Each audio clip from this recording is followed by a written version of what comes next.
That kind of pisses me off. Things and why you say that? Not a lot of the orders that he's signing pisses me off. Of course. But the fact that he's doing so much in the span of 3 days, and we was basically sitting around waiting for the Biden administration to do stuff over a 4-year period of time. But what he's doing is detrimental. I knew he was gonna rebut. I knew he was gonna rebut, but he got a good point. That's neither here nor there.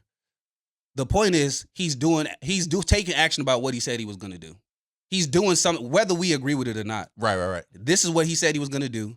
They weren't quiet about a lot of what they were doing. They were very vocal about what they were going to put into place and the steps that they were going to take. And as soon as he got into office and everything was ready to go, they went straight to work. Dismantling whether we agree with it or not. I'm not saying I agree with it. I'm just saying they've been stepping since about what they said they was going to step on. And I respect that. Yeah, I agree about with that. anybody. Whether I agree or not, if you do what you say you're going to do or whatever, like you standing on business, what can I say? Yo, welcome to the cave with Mel, Troy, and Lex. The podcast where men can have a safe space. We on all platforms. You need to tune in, hit the like button, subscribe, and share it with your friends. Welcome to Melody, the podcast where men can have a safe space. Welcome to Melody. Welcome to the cave with Mel, Troy, and Lex. Back on the road in straight, Troy? Yeah, we good. We good. We not snap, crackling, popping? No, we're really good. All right, cool. Look at this guy.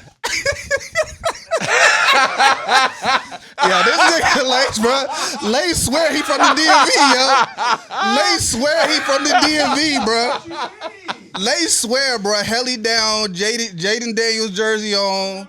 Phones on. Lace swear he from the DMV, yo. The crazy thing is we literally just had a conversation about talking about football. He's like, hey, your Raiders, Lace? I ain't no Raiders fan. I don't know what you're talking about. If y'all go back and look at some of our episodes, every winter, Lace breaks out his Raiders gear, and for 6 straight episodes, he got 6 different pieces of apparel of Raiders paraphernalia. Hey, I'm with winners now. Hey, yo. You gotta know when the time is I ain't right. hating on you. I'm a Commanders fan for the rest of the season. You know what I'm saying? I'm with winners now. You feel me? I'm a Commanders. Actually, I still call them the Skins. I don't say Commanders. They the Skins to me. They always gonna be the Skins. Because we already know what you are. What? Hard R.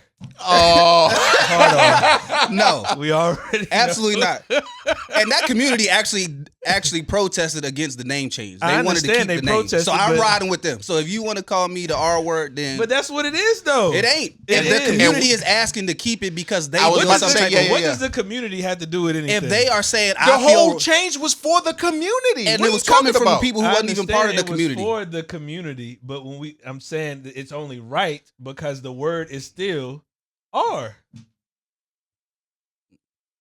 Lace.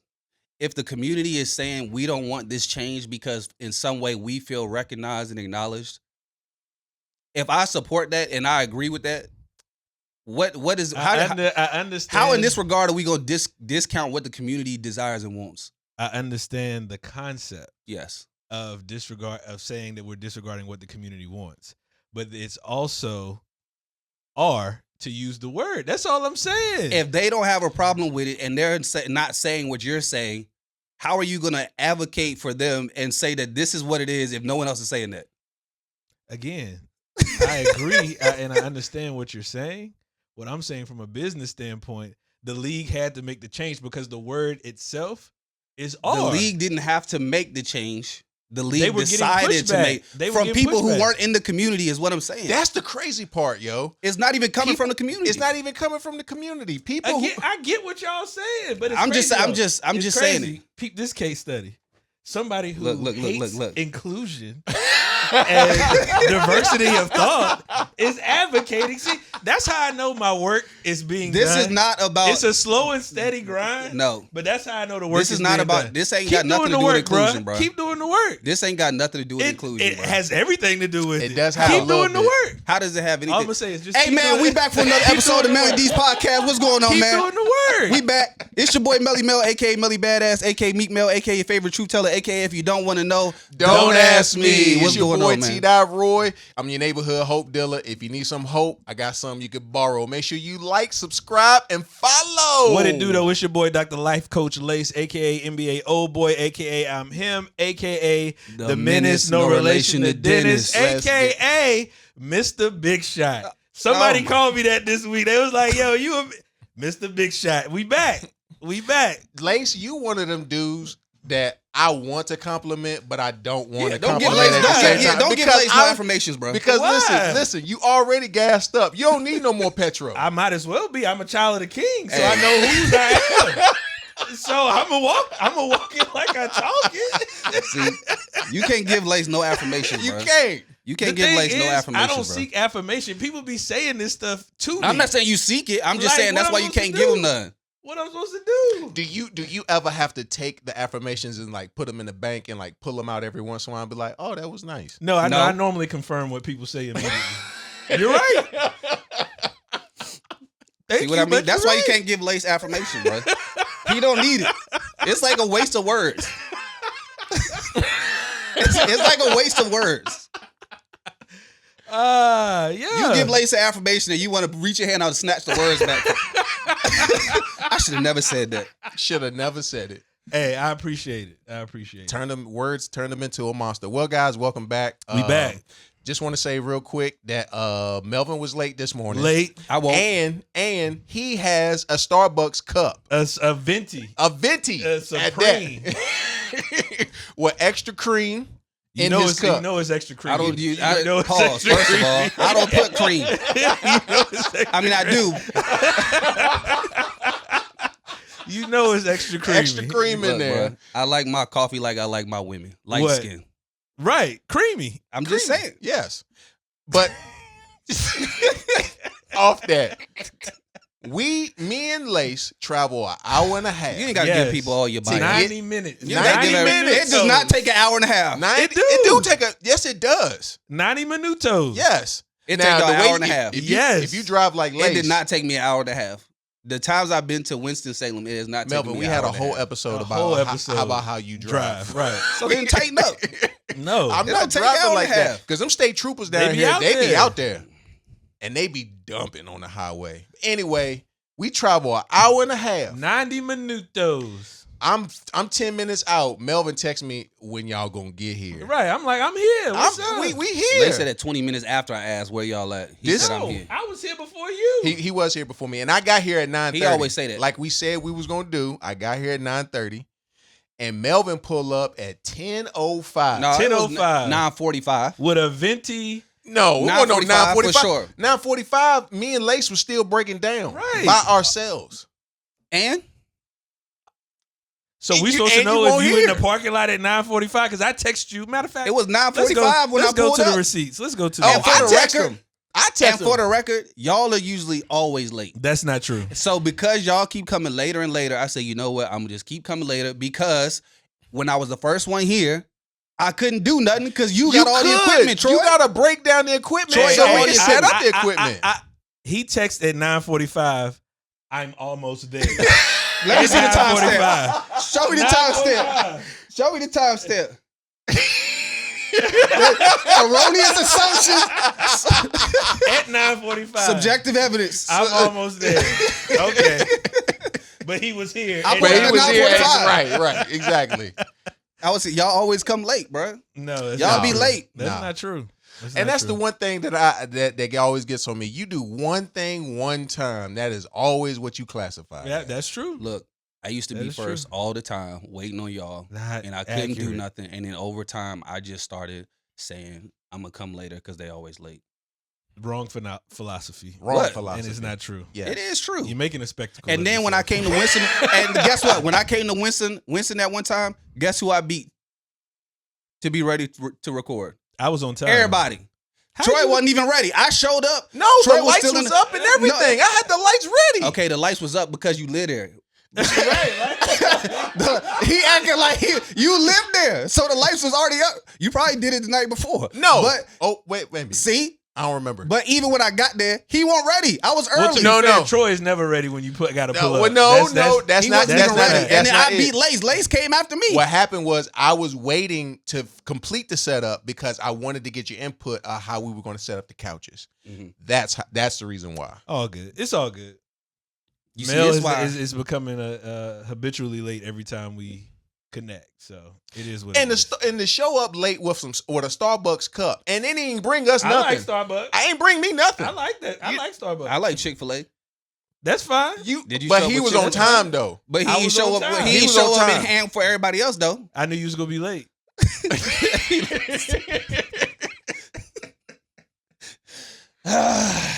We in a new era, gentlemen. New era, man. New era. We New got era. a new presidente. Oh man, it's crazy. They just stepped in the office. Hey, Hey, and he's standing on business. my He boy standing said on he business. ain't wasting no time. No he ain't time. waste no time, bro. He signed like 200 That kind of different pisses me off. Though. things. Why you say that? Not a lot of the orders that he's signing pisses me off, Of course. but the fact that he's doing so much in the span of 3 days, and we was basically sitting around waiting for the Biden administration to do stuff over a 4-year period of time. What he's I'm doing just- is detrimental. I I I'm knew, not- I knew he was gonna rebut. Yeah, but- I knew he was gonna rebut, but he got a good point.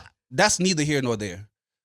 The point is he's taking action about what he said he was going to do.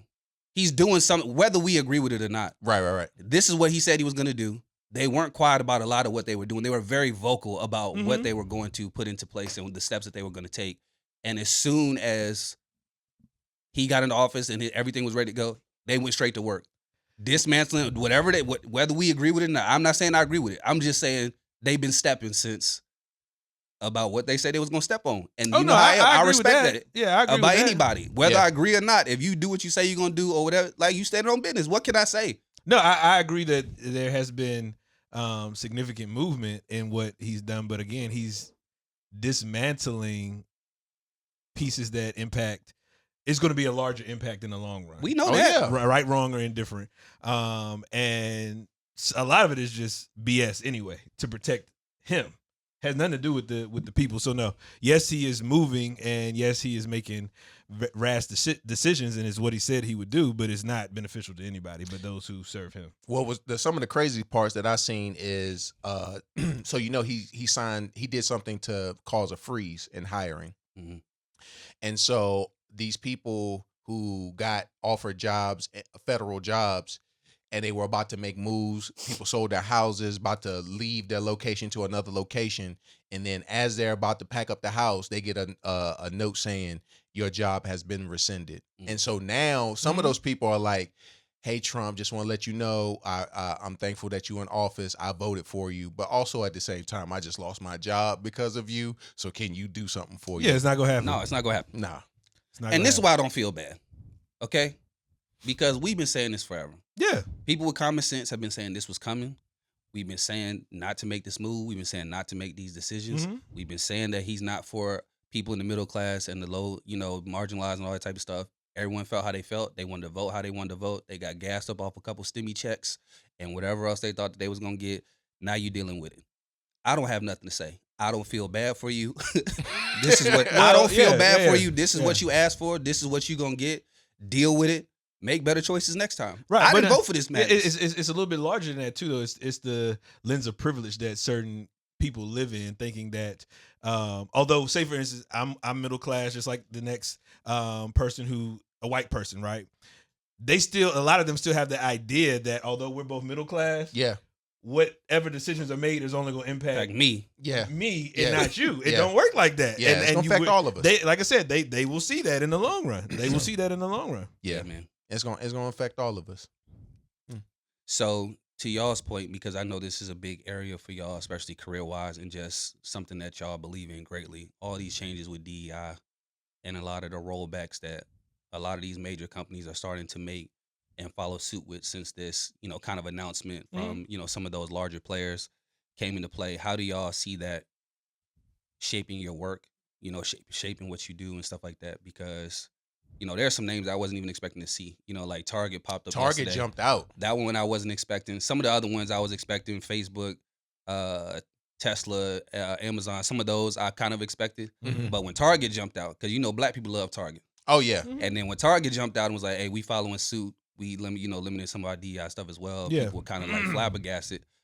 So how do y'all feel about what y'all seeing with a lot of this DEI stuff? Oh, it's not a surprise. I mean, even when all these companies and organizations was jumping on board with it, I knew that it was fake. I mean, it's not real. They don't actionalize their commitment to it. So that's nothing that was surprising. Essentially, most of DEI initiatives are built on, not infused within the organization across the board. And I've said that since George Floyd, when everybody was making DEI statements, this is our commitment, hiring CDOs and all that kind of stuff. So it's nothing surprising for me in any way, shape, form, or fashion. The work will still continue. It will just look different because if you truly think about it, everything is rooted in DEI. It's all around us. It's in everything that we do, whether you acknowledge it or not. And that's the piece that's so intriguing and funny to me, is that it is literally in all that we do, but people tend to try to say, oh, that's woke rhetoric, this, that, and the third. No. Let a white man get fired. The first thing he go do, age. Right. Classify. I'm telling you, like, I've seen it too many times. If you look at, I guarantee, if you look at like EEOC complaints, all that kind of stuff, majority comes from white folk, non-black and brown people, legit. So it's all around us, and like I said, it'll be coined different. But like I said, the work is all around us and all that we do. So do me a favor before you do say what you about to say, Troy. For the people that listen, most people don't know what DEI is. Mm-hmm. Diversity, equity, inclusion. You feel what I'm saying? They don't understand what DEI is. They just, when we hear DEI, we hear hate black people. Right. Basically is what we they look at it. to. They look at it from race and ethnicity standpoint. Exactly. So can you, in a way that a fifth grader can understand, explain to people exactly what DEI is, so they can kind of really understand what this means and the impact of what DEI encompasses. Right. So, so diversity would include obviously race, ethnicity, cultural differences, diversity of experiences, how we were brought up, diversity of when you talk about experiences, whether you and that includes like socioeconomic status, how you were raised, education status, diversity in that lens, diversity of thought, how we think different, how we view the world, how our biases come into play with all of that, because we all have bias, whether you black, brown, white, whatever. We all have bias in how we view the world. So that's that diversity lens. It's a holistic, a large scale view of diversity of thought, diversity of experience, diversity of makeup, if you will. Yeah. From an equity lens, if we talking about equity, that is essentially making sure that regardless of where you start in the race, that you have access to what is available for you to be successful. So from an equitable lens, we all had 3 different upbringings, right? Yeah. What you may need to be successful is vastly different from what I may need, and vice versa. So equity is talking about how can we ensure that resources, how can we ensure that Melvin has what he needs to be successful, not from an equality lens where we all get the same thing, because what we need is different to be successful. And that doesn't matter if you're black, white, whatever, from a race and ethnicity standpoint. And inclusion is, again, being inclusive of that, being inclusive of, okay, if I know that I have XYZ, this is my lived experience, etc., but you have a different lived experience, how can I include that in my train of thought, in my decision making, in my engagement, to ensure that you are included in the conversation, that you are included in the experience, and you're included in the outcome. So that's a very high level DEI explanation for those. I also saw inclusion as being you're different from me, but we're still people working together. Absolutely. I mean, and that also includes the collaborative piece. So acknowledging difference, and although we are different, but this is how we can come together, work collectively for a common goal. My question is, so this is a federal thing that they're doing, but these are private companies. Why are private companies making these moves? Capitalism, bro. It's very simple. Follow the money. Follow the money. It's capitalism. Think about it. Think about how much money Target made after, like I said, George Floyd, and they launched their campaign, including black market creators and creators. Stuff. Yeah. Think about it. They was making bank.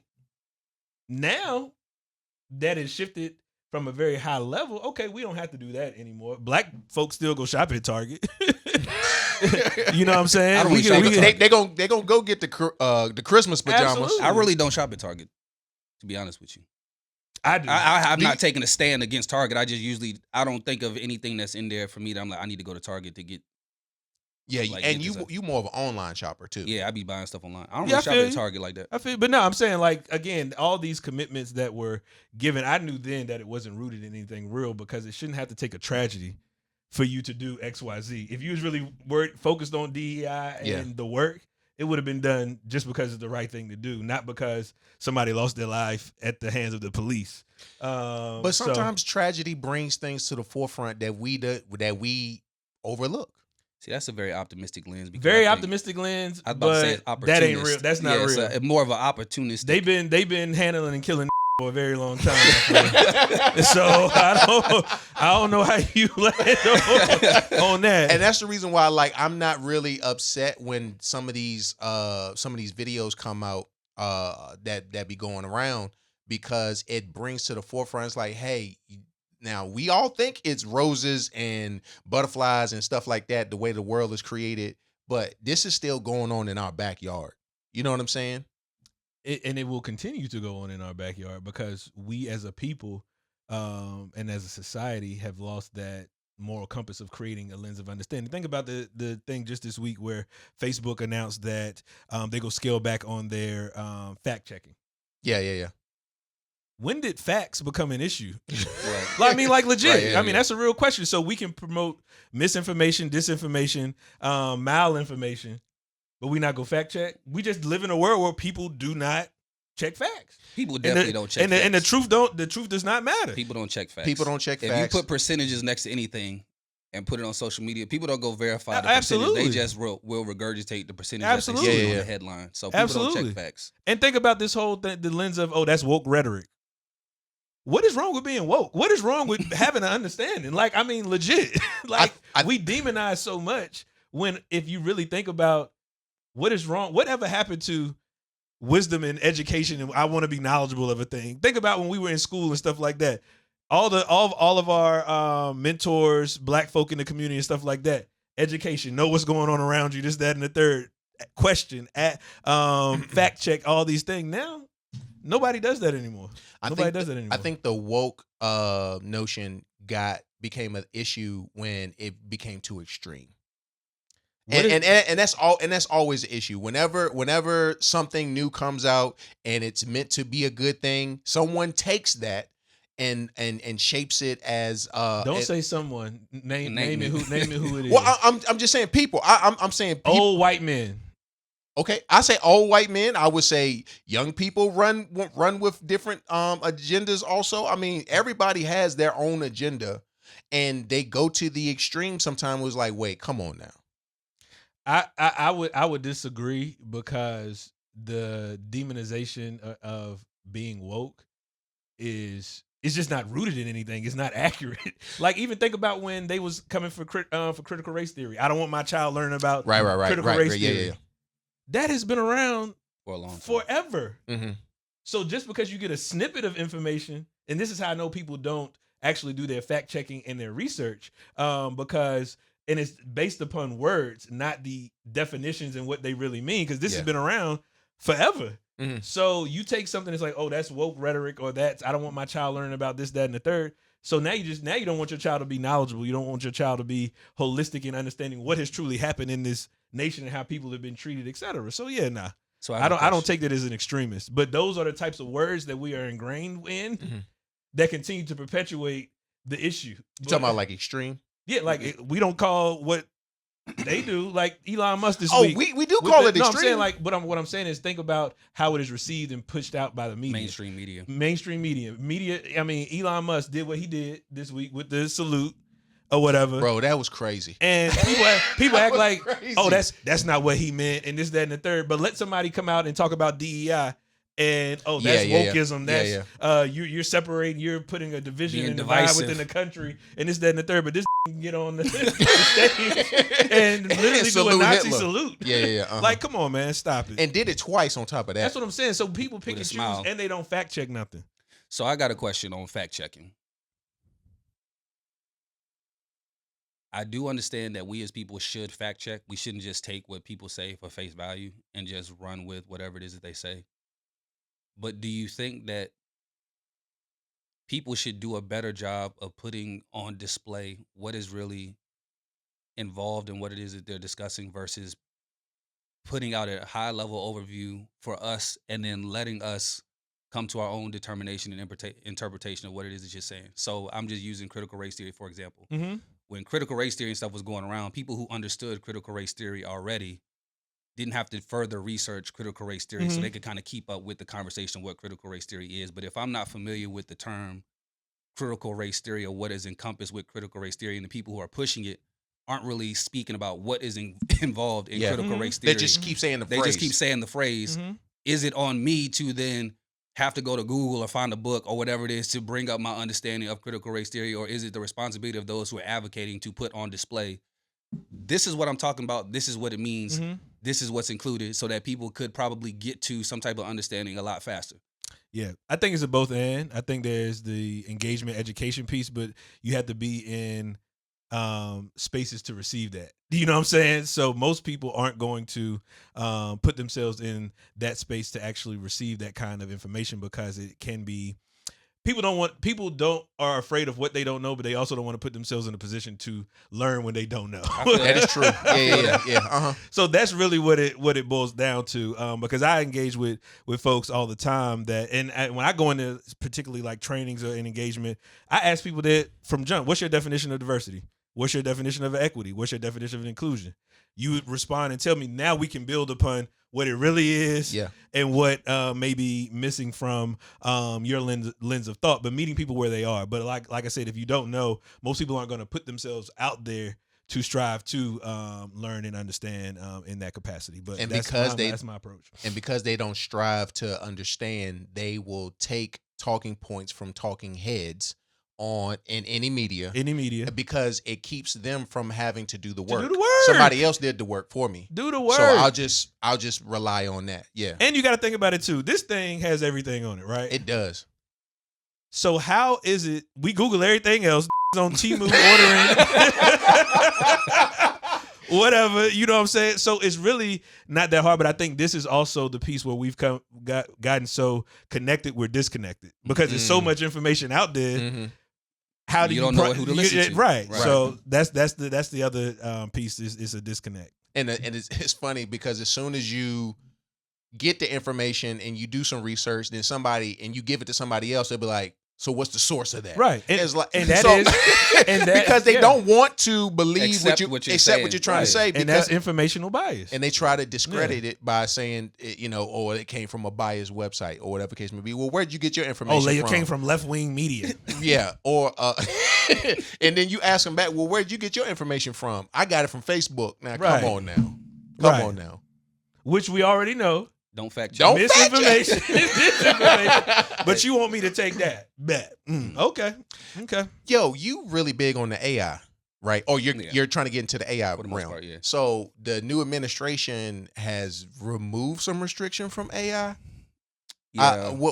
Can you explain that to me? Don't get me to lying. I don't know all the full ins and outs of it. I'm still relatively new in AI, whatever. I understand the concepts. Yeah. And mostly of what's happening. Basically, what they're trying to do is deregulate some aspects because of what they're trying to do with the AI. So they're trying to get to this AGI space, which basically would make computers as smart as humans or smarter to be able to do stuff that we would do. Which they already are. Not necessarily. There's still a lot of involvement with AI. So people think that AI is just this thing that just autonomously works without help, and there are some that can do that. Like you have to have that. They have models that can create reasoning for the AI to do, but a lot of the inputs still require us to train them on what they should be looking for, giving it a bunch of data to test instruction, all those things to figure out, all right, if I put in restaurants near me, it learns how to predict our conversation. That's stuff like that. So it's still a lot of human involvement, and they're trying to get to this AGI space where you can basically just get the computer to go off and it'll continue to build and learn on top of itself and do whatever it is it's supposed to do. So there are certain limitations involved in that right now. So they're trying to deregulate some of those things. And that's why you see people like Elon brushing up against Trump, or Bezos brushing up against Trump, because they're involved in this race, to AI, and there's some benefit to that. So AI, like I don't say this to make or create fear in people, but if y'all not paying attention to AI right now, you need to start paying attention. Oh, absolutely. Like we about to be an iRobot, bro.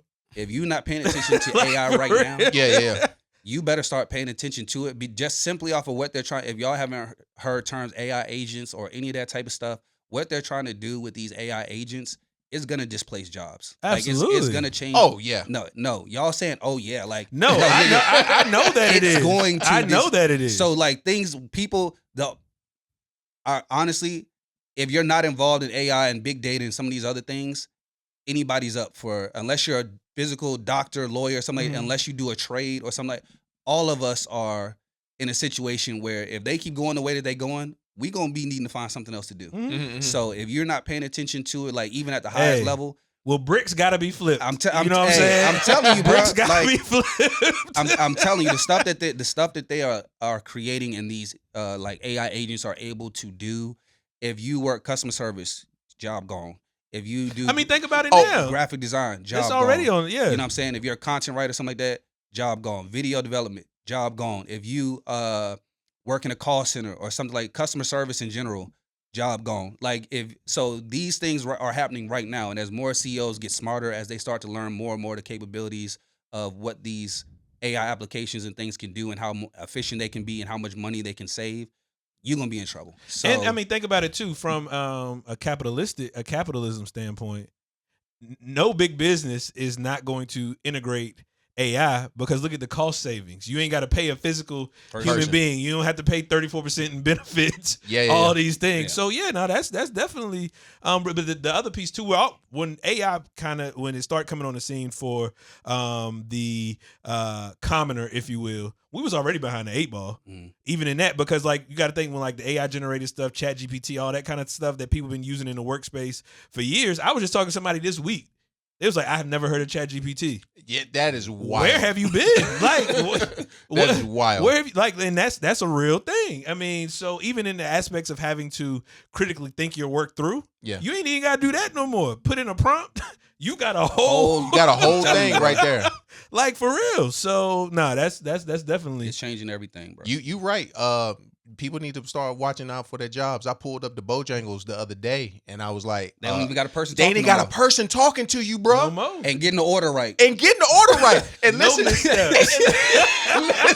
listen. I ordered the little chicken bites because you know what I'm saying, they really good there. The chicken bites are good. They are good. I ain't gonna hold you. Little honey mustard. Yeah, you know what I'm saying? I got the little chicken bites, and I ordered it, and that's all I wanted. They was like, "Do you want a drink?" I was like, "No, I'm good." Like, you sure? Well, I know this ain't Tamika in the bag. Tamika, this you in the bag. I know that ain't you in the bag. What size fry would you like? I don't know. Would you like to go with a large? Now that's scary, bro. That joint caught me off guard the first time because I thought that they had just changed how the sound comes out on the other end. I still thought a person was talking to me. Right. Front, and I was like, oh. That was the AI. That was the like, AI, and this bro. is fast food. Yeah. Like, this is fast food. Oh, yeah, it's fast food. Yeah. So if they doing it at the fast food level, don't think that you safe and that come you on, bro. secure. Come on now. So let's just look at history real quick. All right. So the first biggest invention that Scripture talks about, the first invention was the brick.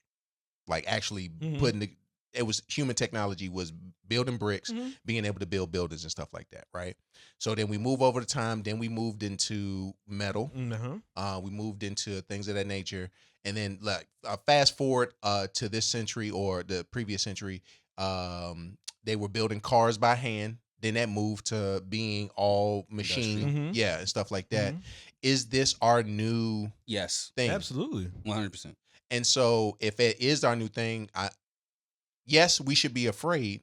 And also, as a human race, will we find something else to do? You don't have to be afraid because we've, as you mentioned in terms of history, we've always found a way to adapt to what is going on with us in the moment. So I'm sure when people were building cars by hand, they were afraid of machines coming in and being able to help, build the cars and stuff like that. So in this instance, we always, learn how to adapt and deal with what we have. Like people's jobs will be displaced. That's a fact. But new roles will come about based on where we are. So there'll be a learning, there'll be a shifting, there'll be a changing. And it's not to say to be, afraid necessarily of what's to come. Obviously, there's a lot of ways that people can manipulate and find some negative aspect, of what's going on with it. So it's not to necessarily say be afraid, but it's to say be prepared because it's going to completely reshape our lives. Like think about how our kids learn in schools now? Like what not to say what use, like what impact is that going to have on teachers and teaching, and how kids are able to what a lot of teachers have been complaining about on social media recently is a lot of children who are above average in income, affluent or whatever the word is, have parents. Explain that. What's going on? Affluent, so they have access to money. So their okay. parents are buying them Facebook Meta glasses. They in class. They in class with the glasses, holding their homework up to the. I'm not joking. Yeah. They're using the glasses, holding the homework up to the glass. The glasses is reading through the homework, telling them the answers to what they got going on. They're using ChatGPT. You could take a picture. I do with my own daughter at the house to teach her math, because some of this stuff that she working on, I ain't done since I was 10 years old. So I'm like, how do I even start to teach you how to do this? So I use ChatGPT. I take a picture of the problem, it in, and it works. I take a picture of the problem. I ask it to solve it and show me the steps to how you get to the, so I can teach her how to take the step. As soon as I push enter on the thing, 3 seconds later, it analyzes, does all the steps, gives it, and all I do is take a picture of it. So it's like, how are kids gonna learn when you start to consider the advancement of AI, the changes in technology? When we were kids, we had to go to the computer lab if we wanted to use a book at the library. That was a point of the day. That was crazy. That's crazy. That legit was a point of the day. We had to schedule a time in the computer lab to go down there and play Oregon Trail. And learn how to, I was a beast on the Oregon Trail. I ain't gonna hold you. I was a beast. You know what I'm saying? You know what always happened to me? I trust somebody on the side of the road, and I end up getting whole robbed. cattle gone. All his cattle, everything. 30 cows in a day. That's life over with. Stressing and I can see Dot mad now in the lab. They got me again.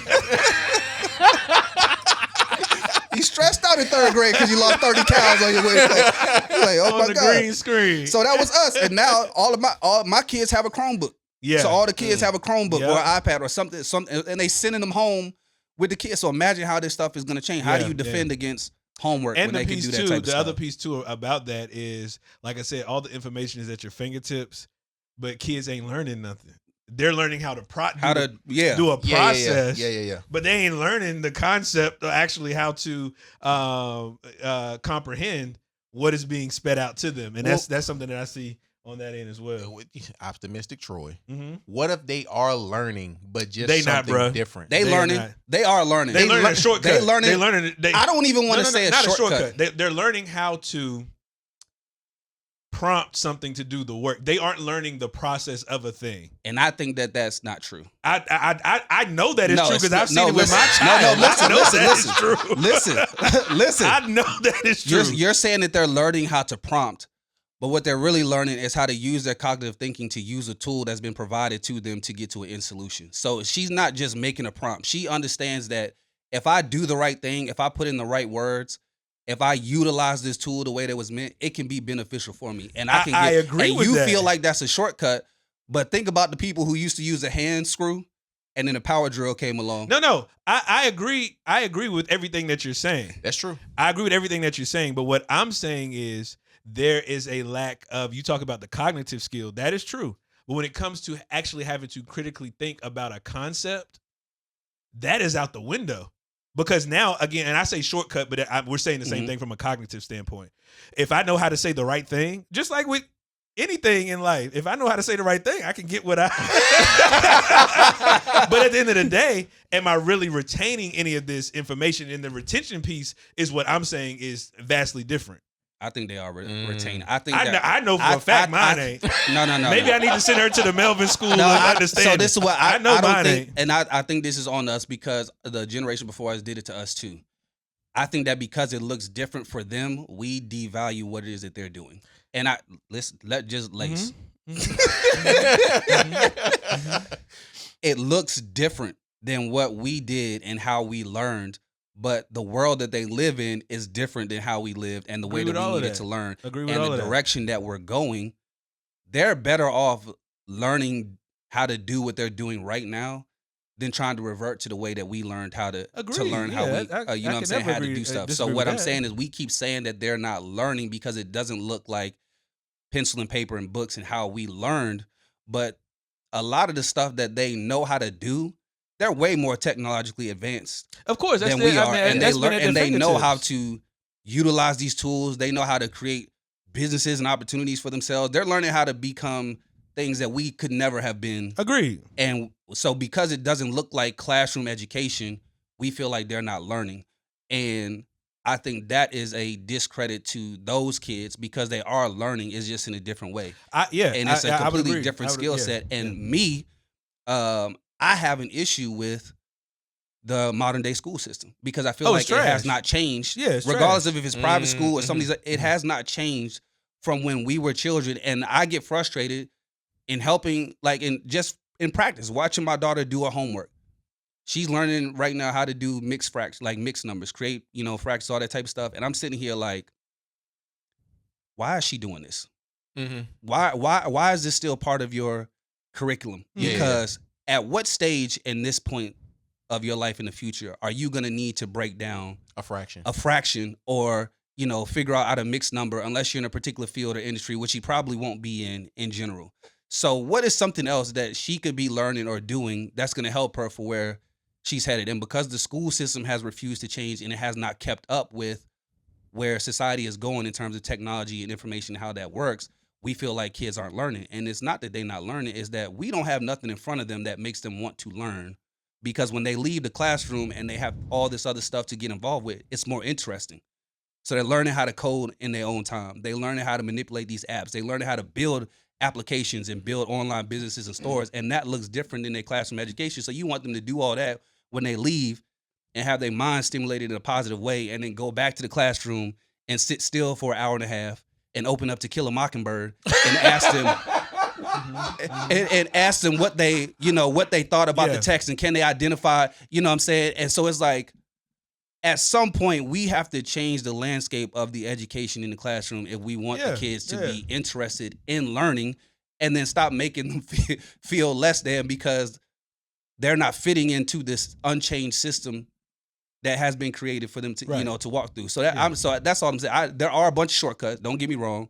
Kids are taking shortcuts, but I feel like because their learning style is different and what they find interest in is different, as a blanket, we just like, these kids ain't learning nothing. Oh, no. They're not learning nothing. I'm saying that from a lens of experience because, again, they are learning from a cognitive processing standpoint, as you mentioned, learning a different skill, if you will. But what I'm saying as far as the attention span, the retention of information is just different because, like I said, we have as I said earlier, we have so much information at our fingertips that we seldom retain what we are taking in because information is just overload. It's just overload. Like I was with somebody last week during a training, and she threw out a stat that the amount of gig processing, if you will, the brain does. It's like watching 200 hours of TikTok and 16 movies or something like that in a day. That's how much we're processing information. So if you really think about that, even from a learning standpoint, definitely learning something different.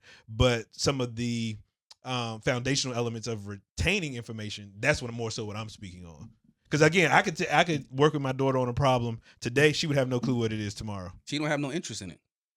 But when she was interested and wanted to know the beef about Drake and Kendrick Lamar, she retained that. She broke that joint down. So that's what I'm saying. That kids has no don't benefit to life. Kids don't have. But if she decides she get older and want to be a journalist or something like that, right? Or so, like this is what I'm saying. Like we're not conceptualizing what these kids can. Bro, when we was kids, the stuff that they doing right now, they never showed us at career day. Because it wasn't out. Exactly. It wasn't. That's exactly it what wasn't I'm available. saying. That's exactly. You what I'm wanted to be a firefighter. Troy wanted to be a police officer. I mean, but that's exactly what I'm saying, though. Because you look like you want to be a police officer. I did want to be a police officer. You do, and that's why y'all got out your whistle. You look like the Feds. Okay. I know he wanted to be a cop when he was younger. But my reasoning for wanting to be a cop was not what y'all think. I wanted to shoot people. Well, you definitely came back. Yeah, I'm about to say. You definitely, it's not too late. It's too late now because they got this on recording, so they're not gonna let you. But that's exactly what I'm talking about, though. Like we don't know what it looks like, and that's the struggle that I find with my kids right now, my parenting, where it's like I want to. Fortunately for me, they make it kind of easy for their education because both of them pretty much do what they're supposed to do in terms of their grades. I never really have to be on top of them about their work and stuff and what they need to do. Good. But it's just like trying to parent them in a way in terms of their education where I'm like, bruh, I get it. When they're complaining about this homework and they don't understand it, like it's not interesting, and I'm like, bruh, I see where this is going. Like it's just like when I was a kid, I was not interested in school. I hated school. I hated wanting to go to class, doing the homework and stuff like that. So I would focus on sports and video games. When I wasn't playing sports, I was playing video games. And our parents used to always say, Don't play them video games. You can't make no money off them video games. You waste your time playing them video games. Now I'm an adult and I'm watching kids or middle-aged grown men make millions of dollars a year playing video games. And other people are watching them play the game. They're not even playing the game. They watching somebody else play the game. And I'm making millions of dollars playing my video. How am I look at my son and try to limit him from playing video games when he can look out into the world and see people making profit from, so it's like there's a bunch of different jobs that may be in the future that we don't know about that may come to exist or whatever it is. And so we look minimalizing what it is that they're doing right now in the state that they're in because we don't see a path forward for it based on our current experience, as our lived experience, as you would say. I'm gonna use one of your words. So then we're like, this is you're not learning. This ain't you ain't gonna be able to do nothing with this. This is you. So it's like we're repeating the same thing that our parents did to us, just in a different way. If I knew that I could grow up and make a ton of money massaging women's butt cheeks, and they told me that at career day, do you think I would have went to college? I would have found a certificate program somewhere. Right, all right. Bought some baby oil and went out here and started, rubbing people down. If that, like, I'm just using that as a stupid example of all the stuff that came to exist that no one told us about because of their limited, lived experience and stuff like that. So I'm just saying, let her do what she wants. She can retain just fine. Find something for her that's worth What's retaining. Her interest? Yeah. Like what we're trying to force them to retain what we want them to retain instead of finding what they find interesting. And I'm learning that. And it's a struggle for me because my son has come to the point where he don't want to play sports. And he's made it very clear he don't want to play sports. Wow. And every time I try to encourage him, he like halfway is like, I can tell he's saying yes because I'm asking him to do it. He don't want to play sports. And that's hard for me because I never in my life thought I would have a son that did not want to play sports. Right. That was not an athlete or nothing like that. Like my entire family is that's what we do. We don't know nothing else. So I don't even really sometimes know how to show him something else because that's all we just done. So when he's like, I don't want to play sports, I legit used to get mad. I'd be whispering to Sheree like, what is wrong with this? Like, what type of boy don't want to play sports and nothing like that? But he it's not his interest. But what is he interested in? He's interested in video games. He's interested in tech. He's interested in figuring out how to build things and put things, together and stuff like that. Yeah. And that was, hard for me to accept. And I'm trying to push him down this lane that I want him to go down, that I've experienced, that I think is best for him. But he wants to, go in another direction. And like you said, I used to be like, man, he always on that computer. He just in his room. He always doing stuff or whatever. So then I go in his room one day. He got his computer out. And he looks frustrated. I'm like, we watching something you ain't got no business with? Like, what you doing on that computer? Yeah. You know how black people get, what's on that? Let me see that laptop. What's on that laptop? So he turned the laptop around and he literally got a coding system open. He's trying to figure out how to code a video game and he's getting frustrated because he can't figure out the principles of how to, do it. But in my mind, I'm like, I didn't even know that was an option for you. Right. I didn't even know that was something that you were interested in because I was so focused on trying to send him down the path that I wanted him to go down. So I'm learning how to like, all right, what is interesting to you? Right. Like, let me help you find what you're willing to I agree with that. retain or whatever. So I don't mean to get us on this rant about education stuff like that, but I just is big. I just feel like if we not careful, our generation is going to do to our kids what the generation before us did to us. Right, and I agree with conceptually what that means and what that stands for, but I firmly believe that although, yes, you should find out what your child is into from an educational lens, expose them to experiences, expose them to different pathways for earning, career pathways, all that kind of thing. But I also firmly believe that there is a foundation of learning, comprehension, and retention. Mm-hmm. That's just what it is, because I tell everybody we are lifelong learners. We've learned things over the last 2 years just from even doing this that we would not have known unless we were in the mix doing it, right? So the learning from having exposure, learning from making missteps, and just simply retaining, this is the best pathway forward. So that could be applied to any aspect from education in life, et cetera. So I do agree with that, but I think there is the how we learn, how we comprehend, and how we retain information. Period. And that's all that I was saying. So how do you address taking into account? I'm going to use K through 12 vernacular here. Learning styles. Oh, yeah, you have to. I mean, I've said it on previous episodes. You have to adapt to learning styles, and that is about knowing the student or whatever. You have to adapt to the various learning styles. Some people are visual learners. Some people are paper and pen. Some people are auditory auditory learners. So, I mean, you have to adapt to that. Now, the system doesn't really promote or doesn't have the vast resources for those things, and I've experienced that as well with my daughter. So having a understanding of the resource allocation and what that looks like, and now a lot of that boils down to your zip code, where you live, all those kinds of things. So that's how we know that there is still a equity gap even in that, because even in Winston, other side of 52, a lot of them kids ain't getting access to this new information that is coming about just because of their zip code. Yeah. Uh-huh. So those are the things that I'm saying. Even in this large, vast space, there is still gaps in access, equity, resourcing, and how it is applied. I have nothing. That was I've been absorbing this whole episode. It's been great. Specifically speaking about parenting children and things of that nature, and how to navigate these systems, these times, because I used to take pride in the fact that I can kill a fraction back in the day. I can kill a fraction. Am I doing anything with it now? Right. Absolutely. I mean, yeah, I'm sure you're doing it in some ways. It's just not. It's just not that. Yeah. But I prided myself in knowing those things. And then I get to a point in my life where I need to figure out what I'm doing. And being able to figure out what's half of a whole ain't really helping me right now. Right. You know what I'm saying? Right. So yeah, I feel you. Yeah. I feel you. And don't ask me to code nothing, because I know that's something that's real big. Nah, I'm good on that. But they got apps for that now. They do. Just tell it what you want, and the code will pop up. You're right. I still kick myself now for jumping out of C+. It ain't too late. Could always get back in it. It ain't too late. I'm telling you, if you want to make a career change now, tech is the way. And there's low barrier of entry to tech. There's a lot of certificate programs. You don't even got to go back to college. Don't you have can to. take a certificate program. All these, like, I know so many people over just the last couple of years that have made the transition to like cybersecurity or AI or tech or cloud services with Amazon, different stuff like that, just off of certificate programs. Yeah. So if you want to make a career change, if you know what I'm saying, into that, like, look at that stuff. That's a lot of it is free. Organizations look at. Yeah, a lot of it is free. Yeah, that's what they look at now. So like, it's there. So, what it is, man. I ain't gonna hold you, man. After I was thinking after I finished getting my degree, I'm like, yes, I don't have to go back to school again. Crazy.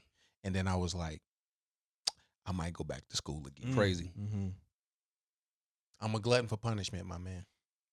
Once again, I have that mentality because I grew up with a whole bunch of older people who grew up in a time where they didn't have access to education. And so when they see that I have opportunity for education through athletics, they're like, hey, go to school, make sure you get your education and all that type of stuff. Like that. My parents used to let me get away with murder because I brought home a good report card. Like that's how this is. Now, if I had a bad report card, it'd be completely different.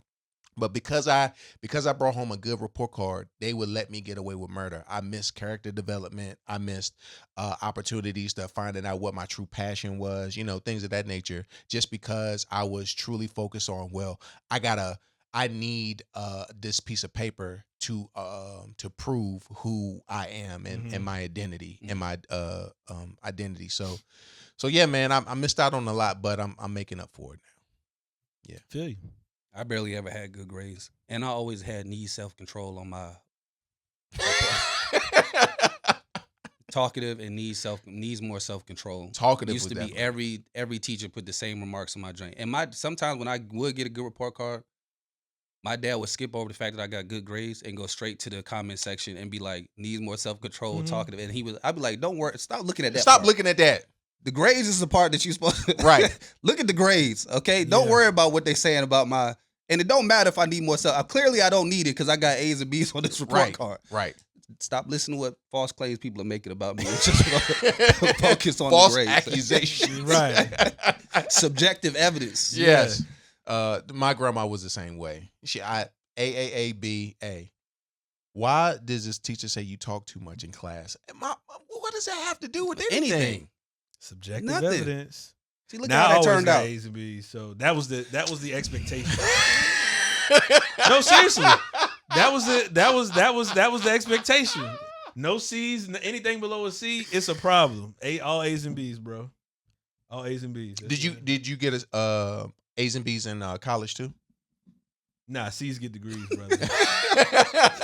But you gotta think college was just different. College was different. Grades was not necessarily the focus. It was get this degree. I actually did way better in college than I did in middle school and high school. College is in not terms of hard. grades. That's what people don't understand. College Yeah, is not hard. If you can follow the rubric, you could get. You can It's get not there. hard. Yeah. It's all formula based. I don't care about the ribbons. Yeah. Like people be cum laude and all that. Yeah, like, nah, you nah, know how to nah. follow the rubric. Right, yeah. You just gotta, hey. You got to follow the rubric. You did the rubric. Okay. Yeah. No, I got my first C in college and I was distraught, bro. Bruh. Nah. I got 1 C, and in my senior year I got a D in tax audit because I didn't come to class. Yeah, nah. Nah, What I was looking at on the syllabus, the grades would find how many classes can I miss? That's the first thing I asked. How many can we miss? 3? I can miss 3? Right. Okay. I can miss 3? I can miss- So bet. yeah. Nah, I wasn't. I was more focused socially back then. I know it. And what's your late policy? Me too. What's I ain't your gonna late- hold you. People didn't even know if I was going to class or not. Yeah, I was more. They were like, when do you go to class? I'm like, don't worry about when I go to class. I mean, but you got to understand, this is our first time of like true freedom. There's no parental like hovering over you in college. And so you hear that somebody going to the bar or, hanging out playing games later on the night, is like, or some chicks is going to be over here at this location. That's where you want to be. Thirsty Thursday. I'm going to make You know my what I way mean? on over there. I'm parched. Yeah, hey, I gotta eat. I want to participate. gotta eat. You know what I'm saying? I got to participate. I gotta You eat. know what I'm saying? So yeah, that definitely took a lot of my friends' Yeah. focus too. That is Yeah. funny, bro. Hilarious. That was a great episode, guys. Yeah, man, that's fun. That was fun. I hope you all out there really enjoyed it. It's been your boy Troy, Melly Mel, Life Coach Lace. It's the Manly D's podcast. We out. We out.